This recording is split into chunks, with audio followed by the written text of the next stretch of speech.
ನಮಸ್ತೆ ಕರ್ನಾಟಕ ಮರಳಿ ಸ್ವಾಗತ ನಮ್ಮ ಯೂಟ್ಯೂಬ್ ಚಾನಲ್ಗೆ. ಎಲ್ಲರೂ ಆರಾಮಿದ್ದೀರಾ ಅಂತ ಅನ್ಕೊಂತೀನಿ. ನಾ ಸಹ ಆರಾಮಿದ್ದೀನಿ. ಇವತ್ತಿನ ವಿಡಿಯೋ ಬಂದ್ಬಿಟ್ಟು ನಮ್ಮ ಗಾಡಿಗೆ ಟೈರ್ ಹಾಕ್ಸೋದು.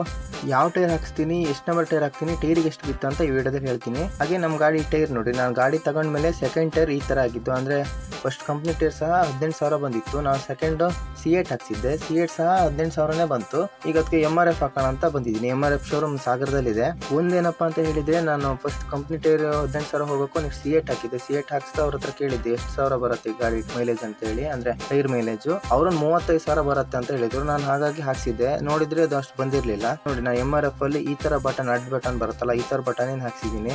ಇದು ಸ್ವಲ್ಪ ಸ್ಪೀಡ್ ಹೋಗೋದು ಕಮ್ಮಿ ಆಗತ್ತಂತೆ ಕಂಪ್ನಿಯವ್ರು ಹೇಳಿದ್ರು. ಅಂದ್ರೆ ಗ್ರಿಪ್ ಚೆನ್ನಾಗಿರುತ್ತೆ ಅಂತ ಹೇಳಿದ್ರು.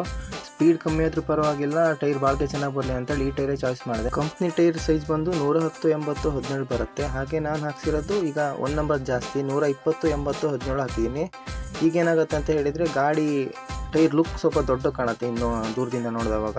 ಈ ಟೈರ್ನ ನಿಮಗೆ 2 ಥರ ಡಿಸೈನ್ ಸಿಗುತ್ತೆ. ಒಂದು 2,700 ರೂಪಾಯಿ ಬೀಳುತ್ತೆ, ಮತ್ತೊಂದು ಇದು ನಾ ಹಾಕಿರೋದು 2,900 ರೂಪಾಯಿ ಆಗುತ್ತೆ. ಟೈರಿಗೆ ಪೇಮೆಂಟ್ ಎಲ್ಲ ಕೊಟ್ಟು ವೀಲಿಗೆ ಟೈರ್ ಫಿಟ್ಟಿಂಗ್ ಮಾಡಿ, ಗಾಡಿಗೆ ವೀಲ್ ಫಿಟ್ ಮಾಡಬೇಕಲ್ಲ, ಫಿಟ್ಟಿಂಗ್ ಮಾಡಿದ್ರು. ಗಾಡಿಗೆ ಫಿಟ್ ಆದಮೇಲೆ ನೋಡಿ ಈ ಥರ ಬಂತು.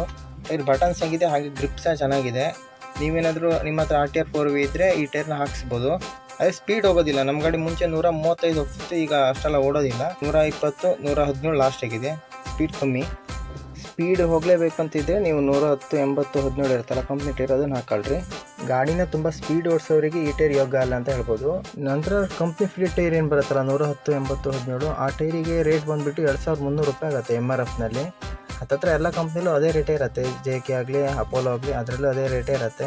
ನಿಮ್ಮ ಅವಶ್ಯಕತೆ ಅಥವಾ ನಿಮ್ಮ ಬಜೆಟಿಗೆ ತಕ್ಕಂತೆ ನೀವು ಟೈರ್ ಹಾಕ್ಸ್ಕೊಳ್ಳೋದು ಉತ್ತಮ. ನನಗೆ ರಿಪ್ಸ ಬೇಕು ಅನ್ನಿಸ್ತು, ನಾನು ಈ ಟೈರ್ ಹಾಕ್ಸ್ಕೊಂಡೆ. ಹಾಗೆ RTR 160 ಬೈಕಿಗೆ ಯಾವ ಟೈರ್ ಬೆಸ್ಟ್ ಅಂತ ನಿಮ್ಗೇನಾದ್ರು ಗೊತ್ತಿದ್ದರೆ ಕಮೆಂಟ್ನಲ್ಲಿ ಹೇಳಿ. ವಿಡಿಯೋ ಇಷ್ಟ ಆದರೆ ಲೈಕ್ ಮಾಡಿ, ಶೇರ್ ಮಾಡಿ, ಸಪೋರ್ಟ್ ಮಾಡಿ. ಹಾಗೆ ಮತ್ತೊಂದು ವಿಡಿಯೋದಲ್ಲಿ ಮತ್ತೊಂದು ಕಂಟೆಂಟ್ ಜೊತೆ ಮತ್ತೆ ಸಿಗ್ತೀನಿ. ಟೇಕ್ ಕೇರ್, ಬಾಯ್.